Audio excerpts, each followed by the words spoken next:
In our little town, every night at 3:15 a.m., a kind of murmur swallowed by the night would seep through our familiar wooden front door.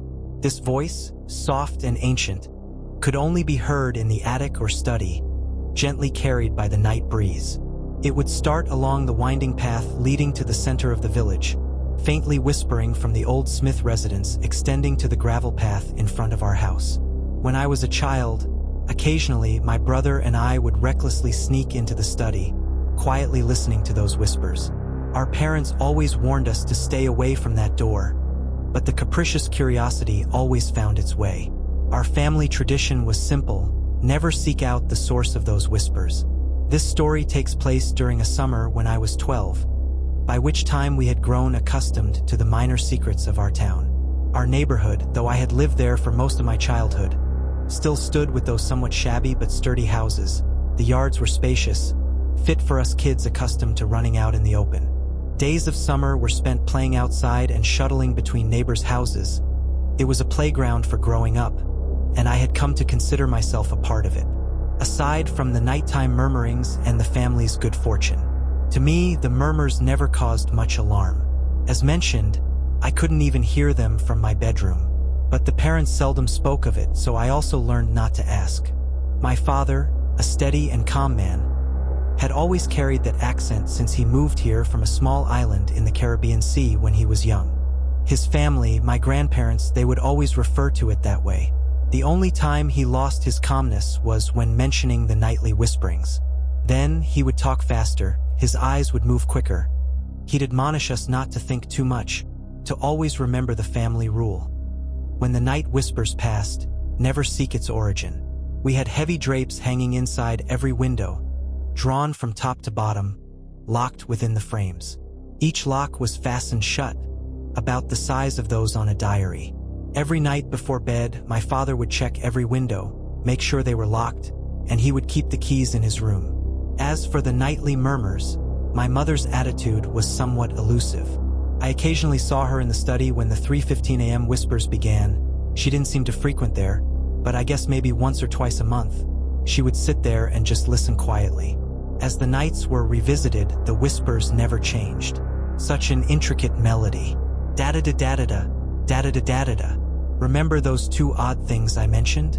Besides our nightly murmurs, everyone around our home seemed to be carrying great luck. It was hard to explain, and Father wasn't too fond of us discussing it, but good fortune seemed to always befall the people around us. Usually, it was small things like winning a contest on the radio station, or an unexpected promotion at work, or finding some real arrows in the backyard. The weather was always pleasant, crime was rare, and everyone's garden bloomed extraordinarily well in the fall. Countless little blessings. That's how my mother described living here. But the main reason we stayed, and the main reason we had moved here in the first place, was my sister Ellie. She was sick when she was born with a lung condition. We couldn't even take her home at first, just visit her at the hospital. I remember she was so small even compared to other babies. Machines had to breathe for her. We moved here to be closer to the hospital. As soon as we did, Ellie started to get better. The doctors couldn't figure it out, they attributed it to whatever they had done. But even they seemed confused. But my parents knew, and I understood, Ellie's recovery was just one of the countless blessings we received for living here. So, despite discovering these many little miracles, we chose to stay, until some unpleasant things started to happen. But those only occurred when you tried to seek out the source of those nightly murmurings. Our community had a welcoming committee. Every time someone new moved in, they'd show up with baked goods, a basket of gifts, and a manila folder filled with handouts. They were always so friendly. When we moved in 7 years ago, 4 of them came by. The committee made some small talk, handed me a chocolate bar, and took turns holding Ellie. It was her first week out of the hospital, so they were especially careful. Then the committee asked to speak to my parents in private, so I was sent to my room but still managed to hear almost every word. The welcoming committee told my parents how good the community was, truly indescribably good. Then they told my parents about the inexplicable whispering that occurred every night at 3:15 a.m., which ended at 3:17 a.m. The group, our new neighbors, warned my parents that as long as we didn't seek out the source of those sounds, the whispering would never harm us. They emphasized this particular point, and I pressed my ear against the door, straining to hear them speak. Those who tried to seek the source of the nighttime whispering would see their luck turn bad, sometimes even tragically. Everyone would encounter bad luck. Anything that could go wrong would happen. The committee brought manila envelopes containing clippings of stories about car accidents, shattered lives, public deaths, and strange accidents. "Not everyone will die," I heard the committee chair tell my father. "But they have lost the spark of life. Even if they're still alive, they no longer hold any light, they no longer exist." My mother, I could tell, wasn't taking it seriously. She kept asking if this was a prank they played on new neighbors. One time she got so upset she accused the committee of trying to scare us out of our new home and asked if they had racial prejudice because my father was from the islands. My father calmed her down, told her he could tell our new neighbors were genuine and they were just trying to help us. He explained that he grew up listening to his mother tell these stories. He knew there were strange things among us. Some good, some bad, but most were just different. After the committee left, my father went out to the hardware store and bought thick canvas, bolts, and locks, installing them over every window after dinner. On our first night in the new house, at 3 in the morning, I stealthily left my room, only to find my father awake, sitting on the couch in the living room, holding tightly to my little sister Ellie. He put his finger to his lips to shush me but patted the spot on the couch beside him. I sat down and we waited. At 3:15 a.m., the whispering began in our ears. Da-da-da-da-da-da, da-da-da-da-da-da. Just like our neighbors said, it came and went. Every night, the whispering would return. We never sought it out, and we also received countless small blessings. Ellie was breathing on her own. She grew up to be a strong, smart girl. My father even joined the welcoming committee. There weren't often new neighbors. Who would want to leave? But whenever a new family moved in, my father and the committee would bring their baked goods, gift baskets, and manila folders. When my father came back, I could always tell by the look on his face whether the family took the committee seriously, or whether we'd be getting new neighbors again soon. One day, a family moved in next door. The previous owner, old Mr. Davis, had finally passed away peacefully at a ripe old age. Our new neighbors seemed to fit right in. They trusted the welcoming committee, took my father's advice to lock the windows, since they had a 14-year-old child themselves. Whatever clippings were in that manila envelope, whatever proof, my father never let us see. But I guess it must have been very persuasive because our neighbors got along without any issues that first month. One evening, when our new neighbors had to leave town, they entrusted their daughter Linda to stay with us for the night. Linda was also 14, just like me. Before her parents dropped her off after dinner, I didn't know her well, but I sensed it would be an unusual night. "Do you know who whispers outside every night?" she asked before the adults had even left the room. We were in the study with the calm sound of a movie playing on the TV.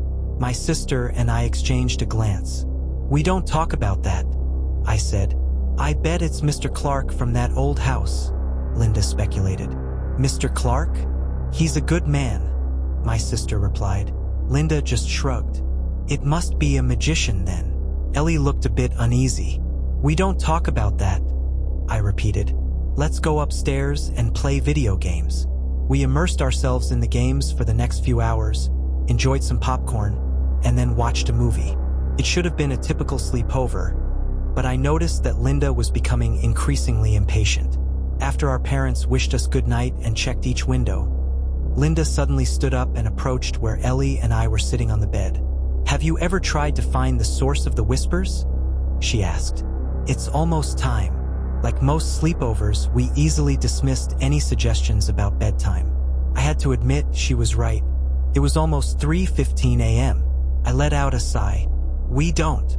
Look, I can't even try because my dad locks the windows every night and hides the key," she said, ignoring my interruption.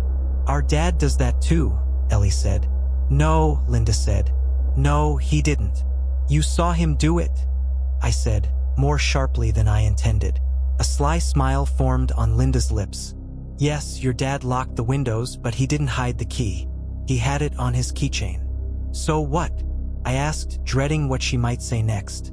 Over the years, I had noticed that my dad had stopped bothering to hide the key, because he knew we took it seriously. So, after your dad went upstairs, I snuck down to the bathroom. On the way, I might have had the impulse to look for their room. I might have seen your dad's keychain on his nightstand. I might have borrowed the key for the windows. Linda's confidence was unsettling, and her words sent a chill down my spine. Ellie and I exchanged worried looks, Linda's smile revealing a confidence and secret knowledge that made us both uncomfortable. "You're joking?" I tried to say with scorn, even though my voice trembled, betraying my inner fear. Linda shook her head as if she had unveiled a mystery of the century. "You can check for yourself," she said calmly. "Just open your parents' bedroom door, and you'll see the keychain just lying there, not hidden. Stay here, don't move." I told them quietly, my heartbeat accelerating. I cautiously approached my parents' bedroom, a faint sliver of light showing under the door. My palms began to sweat. If what Linda said was true, what would my father do? Anger was a certainty, beyond anger, even panic. More than anger, I feared what might be out there. What were those whispers? I pushed the door open slightly. The room was so dark I could barely see my fingers, and I held my breath. Stepping into the darkness, I held my breath. The mere whisper was about to begin. I could hear it clearly. It went straight through my parents' bedroom. For all these years since we moved in, they had lived with it every night. They had never said a word to us. I wasn't sure whether I wanted to spend every night here anymore. Staring into the dark room, listening to the approaching murmurs, I was torn between turning on the light or calling out to my father. However, the soft whispers from the living room pulled me back to reality. "Ellie!" I shouted, jumping out of bed and rushing to the door. I reached the study only to find Linda by the front door, actually holding the lock key. She hadn't lied. Through the faint moonlight, I saw Linda's hand on the window lock, and with a click, the lock opened. A frightening smile stretched across Linda's face. Ellie bent her body, half afraid, half curious, the coolness of the glass seeping through. The whispers were right outside. I must have screamed, although I don't recall what I said. Everything seemed frozen in time, yet I was in motion. I'm not the fastest, physical activity isn't my forte, but for some reason, I suddenly intercepted between Ellie and Linda. My gaze locked onto Ellie, but as Linda pulled aside the book-filled curtains, I heard the creak of the window. The blinds began to open. I grabbed Ellie's shoulders, spun her around to face away from the window, and I clenched my eyes shut. The released blinds groaned. All was silent. I felt Nora trembling in my arms. "What do you see? What do you see?" I asked her softly. "Don't look back." I led her, with our backs to the window, and she gently nodded on my shoulder. I reached out, trying to find Linda. My fingers touched the ice-cold window glass, colder than the season warranted. I tried to locate the window handle, my fingertips trembling slightly. I tried not to think about what might be happening outside the window, but suddenly, I found the handle, and with a swift motion, I closed the window. The whispering stopped. I opened my eyes.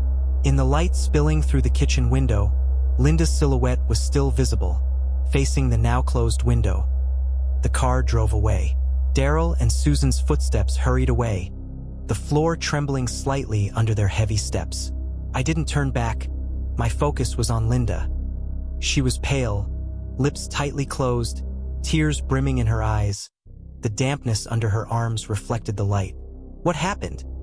my father asked, his voice behind me. I managed to release Linda and turned around. She saw it.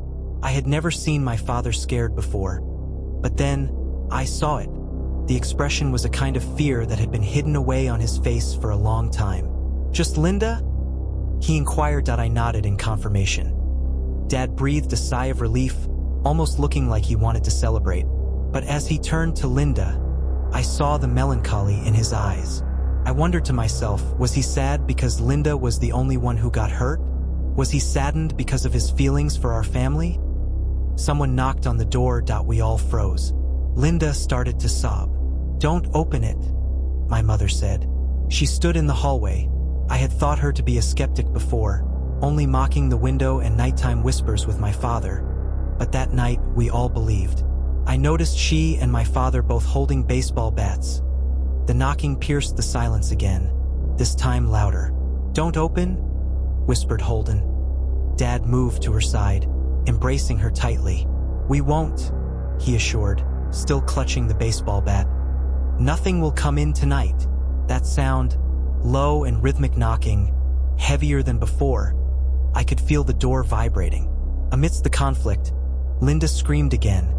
Nora wrapped her arms around my neck. My mother came over, kneeling down to hug us tightly. It seemed like it would never stop, the knocking like invisible stones constantly thrown toward us from the darkness, vibrating the air, questioning our peace. No, tonight we couldn't escape, couldn't hide.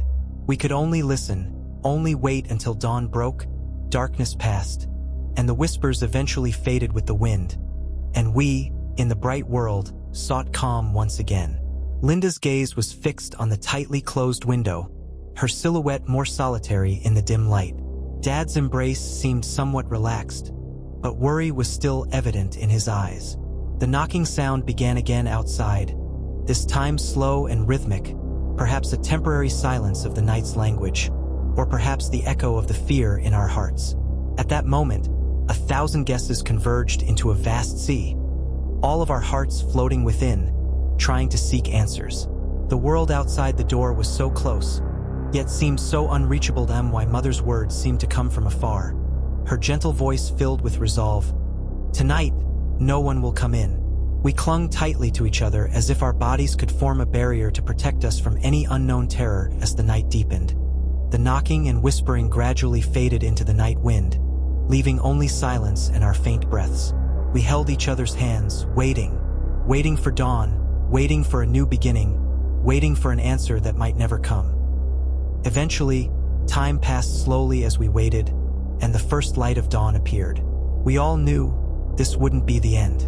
This night would become an indelible memory in each of our hearts, part of our family story. Yet, the source of the whispers and knocking remains a mystery, just like many unsolved mysteries in our town, unresolved. Our lives will go on. We will share breakfast under the same roof, live under the same sky. We will continue with our daily routines, but our nights will never be the same. Every day we will pass that front door. Every night we will hear and fear the whispers. Some nights I even suspect it's asking, curious about us, wondering if we will, one day, bravely or foolishly, seek it out. But until that day, we can only wait. The promise not to pursue the source of the whispers will continue to be passed down. This family rule will be passed down from generation to generation, marking the beginning of an unknown story, also hinting at an end that never concludes. The sunlight spills on the floor. Everyone in the house feels a moment of peace in silence. Linda looks toward us, her eyes holding new understanding, perhaps acceptance of life's unsolved mysteries. Her unspoken secret will become her own story, a part of the secretive town legend only she knows. This is the story of my family, a story about the whispers of the night, about the unknown, about secrets that will never be unveiled. This is the story of the town, the story of its residents, the story of all those brave or fearful of seeking the unknown. All of us are on this stage, continually playing out our chapters. Our stories continue to be written every night, yet no one knows the ending. And every new night, the 3:15 a.m. whispers arrive as expected, the call of the unknown spiraling in the darkness. And we continue to live in this endless cycle, following that ancient family rule, never to seek the source of those late-night whispers.